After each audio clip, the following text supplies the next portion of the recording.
আল্লাহ তাআলা প্রত্যেক উম্মতকে রসুল পাঠিয়েছেন। প্রত্যেক উম্মতের সব রসুলকে আল্লাহ পাক যে দাওয়াত দিতে বলেছেন, তাদের ভাষাটা ছিল এরকম। আল্লাহ পাক কোরআনুল কারীমের মধ্যে ইরশাদ করেছেন, ওয়ালাকাদ বাআসনা ফি কুল্লি উম্মাতির রাসূলা আন ইয়াবুদুল্লাহ ওয়াজতানিবুত তাগুত। আমি প্রত্যেক উম্মতের মধ্যে যে রসুল প্রেরণ করেছি, তাদের দাওয়াত ছিল এটা যে তোমরা ইবাদত করো আল্লাহর এবং তাগুতকে অস্বীকার করো।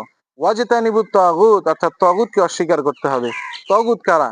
তাগুত হচ্ছে শয়তানের পদাঙ্ক অনুসরণকারী, প্রত্যেক ইসলাম বিদ্বেষী, যারা ইসলামকে দুনিয়া থেকে মিটিয়ে দিতে চায়, ইসলামের বিপরীতে কাজ করতে চায়, এই সমস্ত ব্যক্তিদের সঙ্গ আমাদেরকে ত্যাগ করতে হবে। অর্থাৎ আপনার কাজটি যেন ইসলামের পক্ষে হয়। ইসলামের থেকে ইসলামের বিপক্ষে যদি কোনো কাজ করেন, তাহলে আপনি তাগুতের অনুসরণ করলেন, যেটা আল্লাহ পাক রব্বুল আলামিন প্রত্যেক নবী দিয়ে প্রত্যেককে দাওয়াত দিয়েছেন তাগুতকে অস্বীকার করতে। আল্লাহ পাক আমাদের সকলকে তাগুতকে চিনে তাদেরকে পরিহার করার তৌফিক দান করুক। আমিন।